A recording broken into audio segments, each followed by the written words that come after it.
Are you thinking about moving to Mexico? Well, before you pack your bags, there's a couple of things you need to know about how things are done here. From the way you buy or rent a home to how you stay connected with your cell phone, life in Mexico is very different. In this video, I'll break down 5 major differences between life in the US and in Mexico that you need to know before making the move. Let's get it. Number 1 on that list is cell phone plans. Now, many of us will keep our cell phone service as we make the transition from the US or Canada to Mexico. And that can be a very costly expense when you compare that to how cell phone service is done here in Mexico. I have AT&T back in the US, and that cell phone plan is a North American plan. So it covers Canada, the US, and all of Mexico. But that plan is 4 times the expense of what I pay for my Mexican AT&T service here. Now, let me explain. So the data plans in Mexico include free messaging apps like WhatsApp, social media apps like Facebook, Uber, and things like Twitter.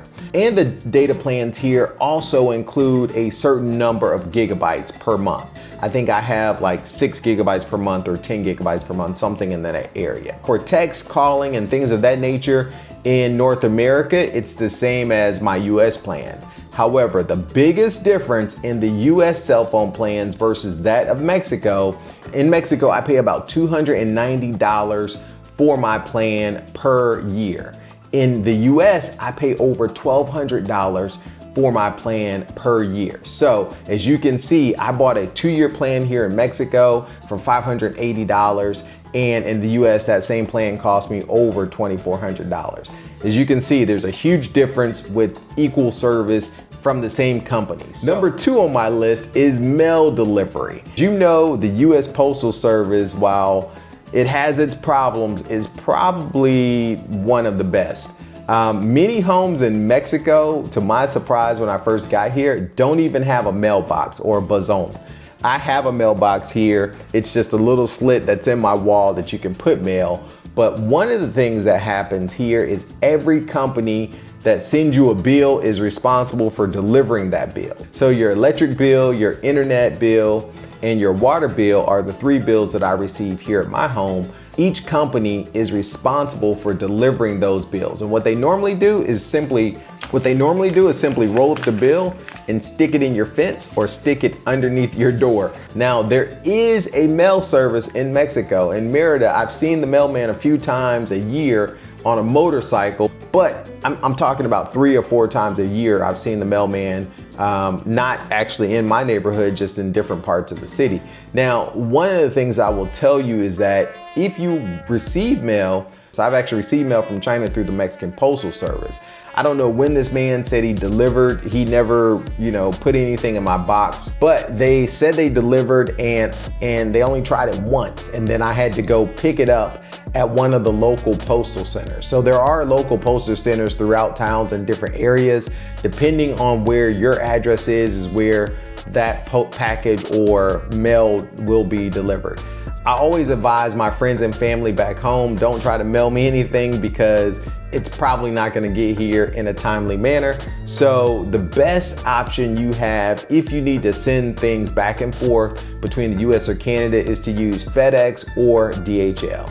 So mail service is definitely different here in Mexico. Number 3 on my list, speaking of bills, there is absolutely 0 grace period here in Mexico. If your bill is due on Friday and you haven't paid it, guess what? Your service will be disconnected on Friday. I've seen videos in the past where a couple other YouTubers have said things like, hey, my electric got cut off today. Well, it's because they don't play with grace periods. When the money's due, the money is due. So it's important to pay your bills electronically and sign up on the websites to get them. I actually pay all my bills electronically. I've signed up for my CFE bill, my high pay bill, as well as my internet, all on the websites of the company. So I'm not waiting for them to bring me my bill, which could be, days or so right before it's due. I get those bills electronically. Now, I pay those bills either using my Wise Green debit card, which I talked about in my previous video, or I use my Mexican credit card that I received through my local bank. So that is something that is very, very important. Those bills, most of my bills are actually on auto pay, like my internet, because I can't be without internet. I got to make these videos for you guys. It's on auto pay. But my CFE bill, it comes every 2 months. I just go on, I know on the 22nd of the month when it's due that bill is gonna be there. So I go on and I just pay that one. That bill varies quite a bit depending on the time of the year. So definitely pay your bills. Anything that's due from a company, a utility, pay them before time so that you don't have to pay a reconnect fee and then wait for them to come out and try to reconnect you, which could be several days later. I hope you're enjoying this video. Yesterday, I announced the Roadmap to Expat coaching program that will offer you live instruction on how to make the transition from the US to Mexico. Everything from planning your move to getting established in your new neighborhood is covered in this new program. Check it out. I'll leave details in the description notes below. Speaking of paying at the same time, the next big item, number 4, is healthcare.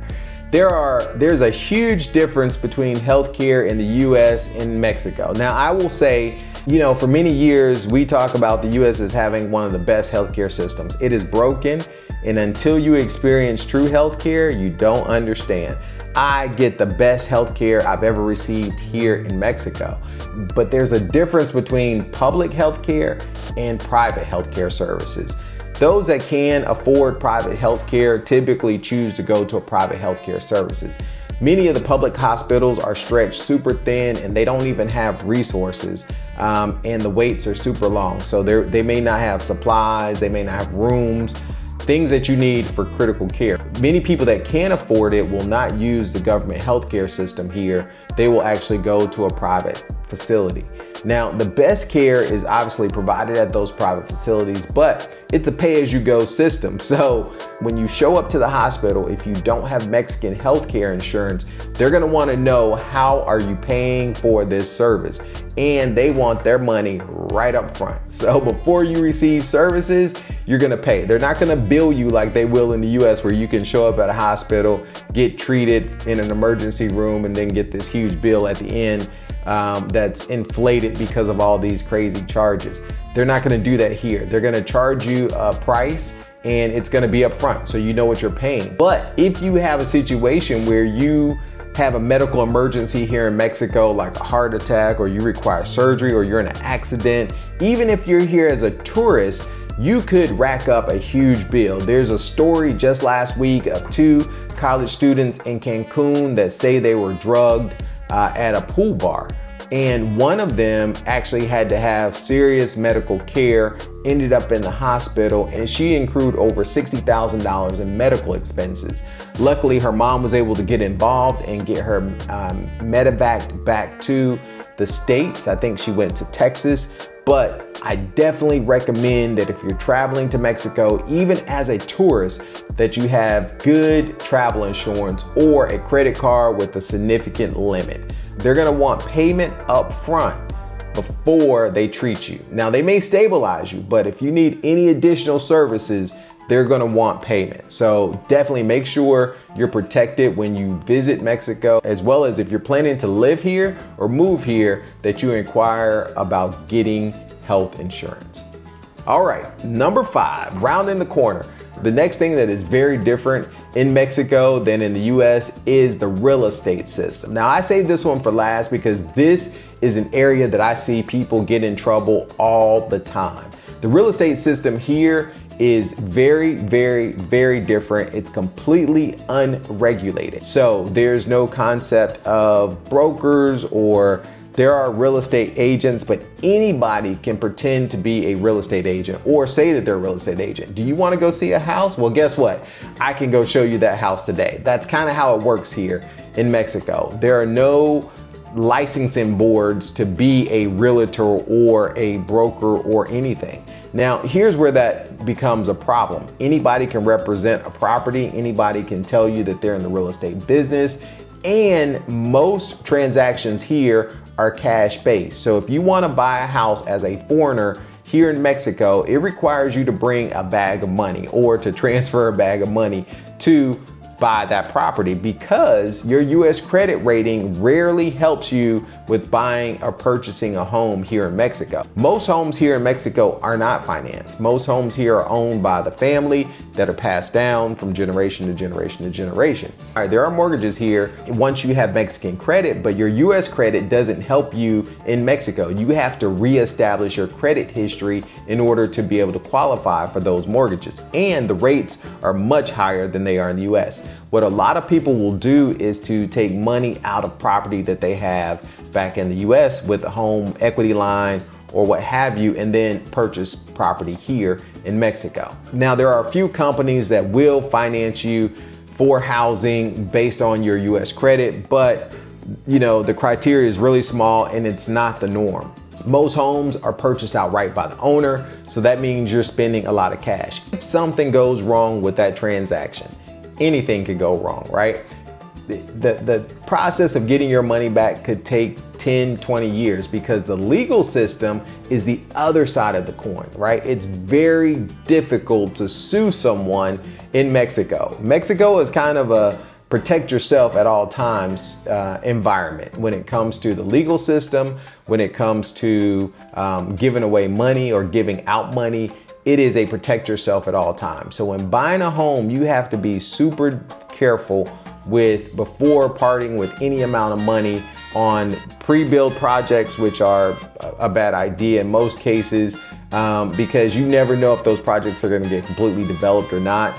But you have to be super careful because you're paying a lot of cash. This is the area where people lose the greatest amount of money because it is, one of the biggest purchases that you have. Even when it comes to renting, there's a couple of things you need to know. In Merida in particular, there's a tradition of having someone as a co-signer or someone known as an avail that owns property in the state in order for you to rent a property. So if you don't have someone that family member or a person that trusts you that will co-sign for you to rent a property, it's required by most landlords that you either have an avail or you pay a double deposit, as an example. This tradition isn't something typically done in other parts of Mexico, but it's heavily practiced here in the state of Yucatan.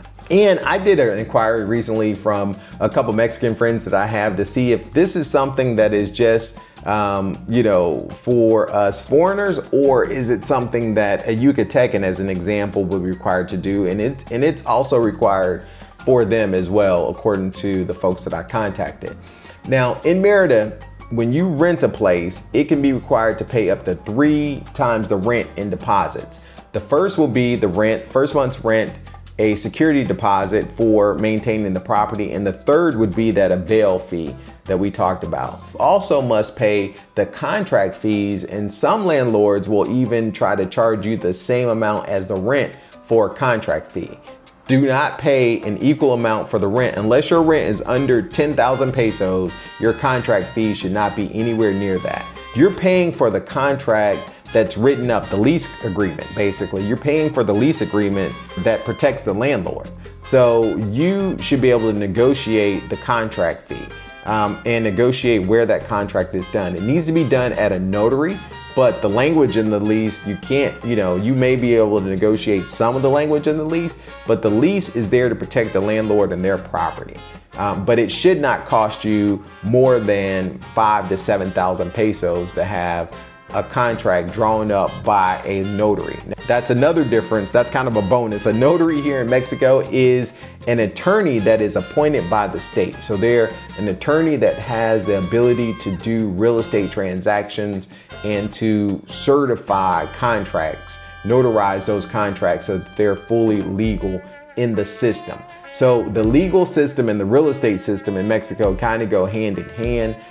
Because it's difficult to sue, but you got to have contracts and things of that nature. So you need to make sure that everything is done on the up and up. And as a person renting in Mexico, you want to make sure you have a lease in place, because that lease protects you as the tenant of that property. It gives you the ability to occupy that property as long as the lease is in effect.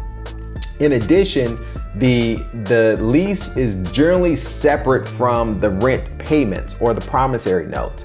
normally you will sign the number of promissory notes or for rent payment that the length of the lease is. So if the lease is 24 months, you'll have 24 promissory notes that are labeled as such for each month, for each payment, that says you're obligated to pay that amount to occupy this property. You want to make absolutely certain that you receive each one of those pieces of paper every month whenever you pay your rent. Failure to get those pieces of paper could have an unscrupulous landlord saying you missed a payment or you didn't pay and asking for you to pay that money again in court. The one last thing that I'll tell you about real estate and renting here in Mexico, people that are the real estate agents are actually paid out of the deposits that are received from the tenant. So when you pay the rent, first month's rent, the security deposit, that third deposit, the avail fee, is generally chopped up between the agents. So if you have an agent and then the house has an agent, that fee is generally split by the agents. So you won't see that money, you'll very rarely see that extra deposit again, because it isn't really a deposit. It's explained as a deposit, but that's what's paying for your agents. That's another reason real estate agents don't typically charge for their services here in Mexico or in Merida, because they're getting paid once they rent a property or sell a property. Just be aware of these practices. Those very high legal fees for contract fees are typically split between the lawyer and the owner. So just be careful that you're not giving away extra money on the back end or what have you when renting a property here in Mexico. Last thing I'll say is that the first year of living in Mexico will be your most expensive in terms of your budget for many reasons. These 5 things are just a few of the things that you need to know before moving to Mexico. If you want to know more about living in Mexico, check out this playlist over here. And until next time, MexitPlans Monty, I'm out.